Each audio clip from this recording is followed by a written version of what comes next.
Hello everyone, my name is Pixlriffs and welcome back to Minecraft in Windows 10 single player pocket edition thing. I still need to come up with a better way of introducing this series, but here we are back in the world and we have made a little bit of progress. This house is looking a little bit more together. I've kind of got some stuff figured out inside of here, but the decoration is not quite complete. I still don't quite know what to do with these walls in terms of like partitioning and stuff. This seems like a hallway right here, what we've got. There's windows on either side, you know, we can have this long sort of stretch of planks right here. Still got a bit of a hole in the floor, but we'll figure that out later. And I came up with this before last episode, but I didn't feel like showing that off on camera until I had the house built. Basically, this trapdoor leads down into a hopper which has all of the potion ingredients and stuff in, so you can kind of auto brew potions. Problem with this is I haven't worked out a way of getting the hopper to lock so it doesn't just pull potions straight out into the chest right there. So I'm going to figure that out off camera, and figured I probably wouldn't worry about that too much until I really wanted to get some potion auto brewing on the go. But yeah, really liking how this house came along. There's an upstairs floor to it as well, but there's not a great deal in there right now, mainly like hay bales and stuff like that. I figured having a hayloft seems like kind of a cool idea for some of these more rustic houses, you know? So there's just a bunch of hay bales up here. It's also a way to store all the wheat I've been harvesting from the wheat field. So yeah, hay bales, they're the wave of the future.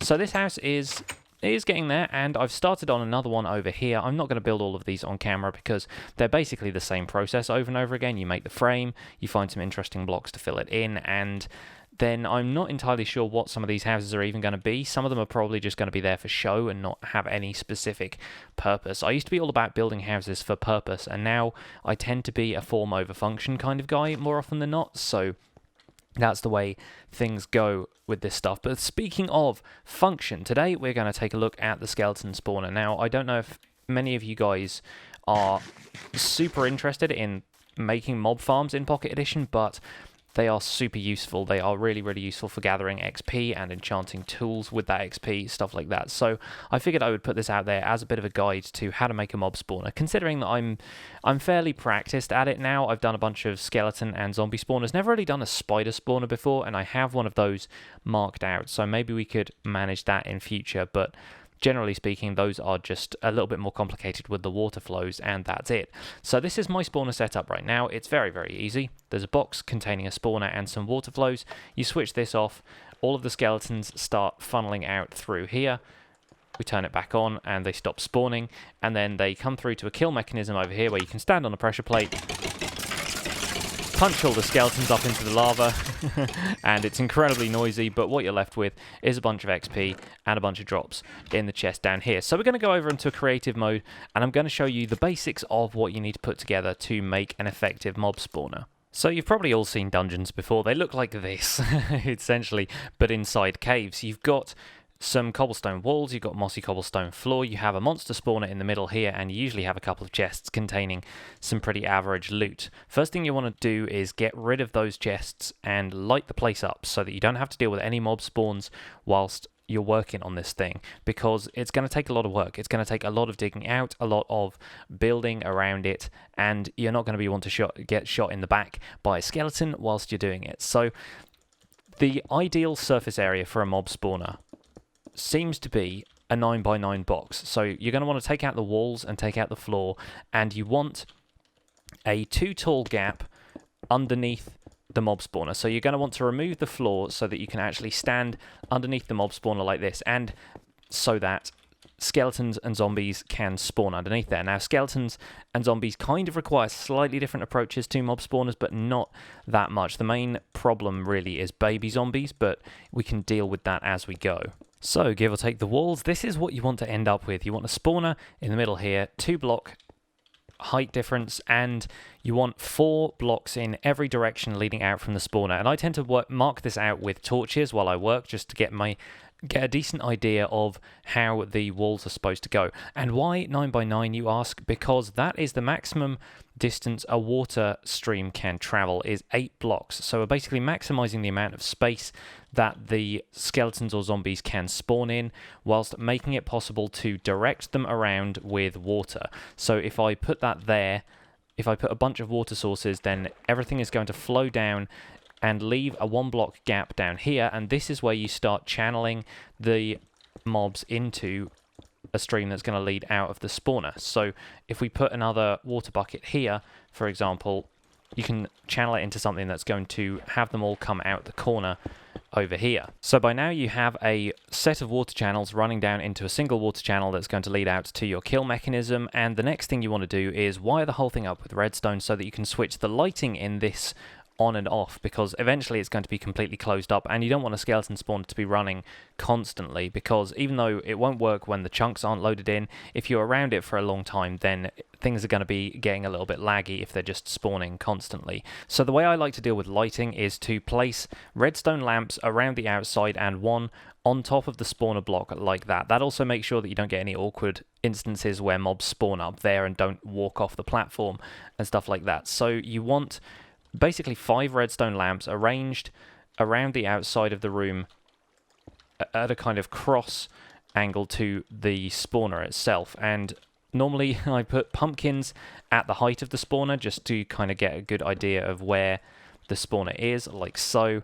And then you want to put redstone lamps on top of those. Now these are all going to be controlled by a lever on this side, and it makes the most sense to have it on this side because that's where the kill mechanism is. So you want everything to be in a nice, easily contained area. And the idea is that when you flip this switch, all of the redstone lamps in here will turn on. So if you flip it off, that's when the spawner is activated. If you flip it on again, that's when the spawner is deactivated. And the way you do this is just by wiring them up like so. Each of the redstone lamps has a stone block on top of it, and you just need to wire the whole thing up with redstone so that once it's in the middle, it'll be activating that lamp, and then from there, it goes all the way to the outside. And you can run this without any repeaters or anything like that. It doesn't need the signal boosting at all. It will manage to light everything. Really economic use of redstone, and I think it comes together quite well. So the last thing you need to do is just fill in the walls and the ceiling with whatever kind of decoration you want. I tend to do the same sort of pattern of spruce wood and stone bricks, but it's really up to you how you want to decorate the thing.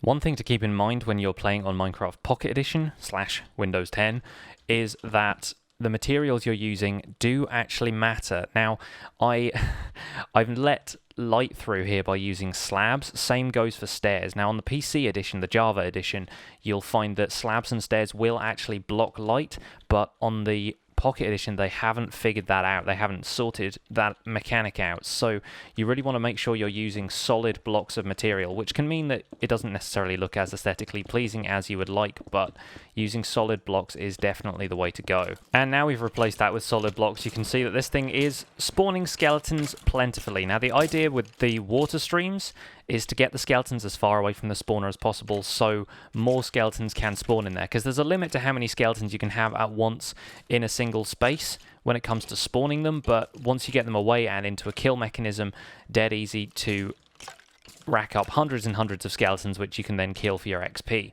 Now once you've got your spawner box set up, you'll need to direct the skeletons or zombies or whatever they are into your kill mechanism. Now, generally speaking, it's best to have them on roughly the same level as the spawner so that you can stay as close to the spawner as possible to get spawns, and as such you may need to make a mob elevator. And the way these things work, I'm probably going to have to increase the size of the walls around here so the skeletons don't hop out, but the way these things work is that generally speaking, if a mob is in water, they tend to jump like that so they can try and get out of the water. Now these guys are going to burn up a little bit, so we'll probably have to put a little box over the top of them like so, but then once they get into here, they will jump through these blocks of water to try and get out.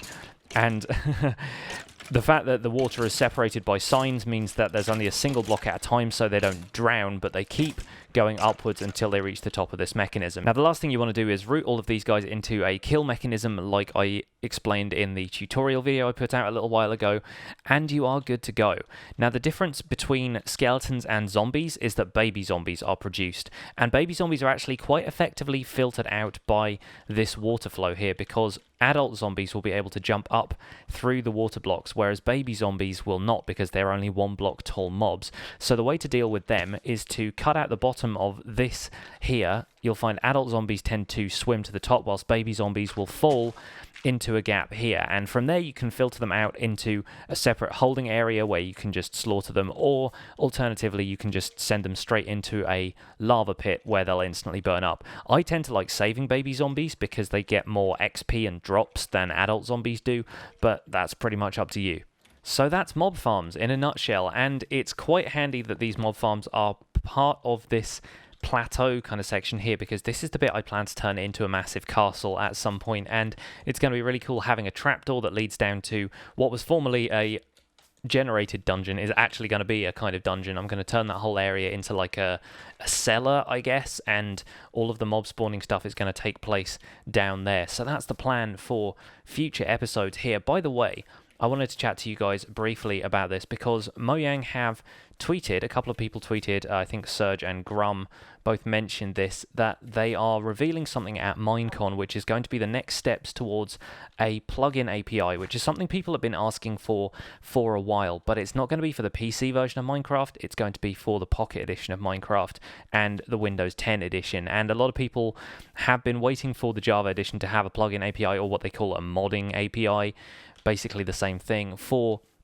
a little while, and the fact that they are now bringing out news that it's happening with Windows 10 and Pocket Edition kind of implies that that's the version they're going to be focusing most of their development efforts on in future. So I don't mean to keep harping on about this, and I'm definitely going to keep playing the Java edition of Minecraft in the meantime, but Pocket Edition does seem increasingly like it's going to be the focus for Mojang's development efforts. It's going to be the way they want their business to evolve. And to be fair, now that they're owned by Microsoft, there might be a little bit of pressure on Microsoft to do that. So if you want to get ahead of the curve, guys, I'm just saying Pocket Edition and Windows 10 Beta Edition might be the way to go in future. But I don't want to get all doom and gloom on you guys if you are stalwart players of the Java edition. I'm sure that the Java edition will continue, and the modding community there is alive and well through stuff like Forge, so it's not really going to be a problem, but just something to keep in mind for these days to come. But that's going to be it for today's episode, just a short one today to show you guys the mob spawner. Thank you so much for watching. My name has been Pixlriffs. Leave a like on the episode if you enjoyed it, subscribe if you want to see more, and I'll see you guys soon. Bye for now.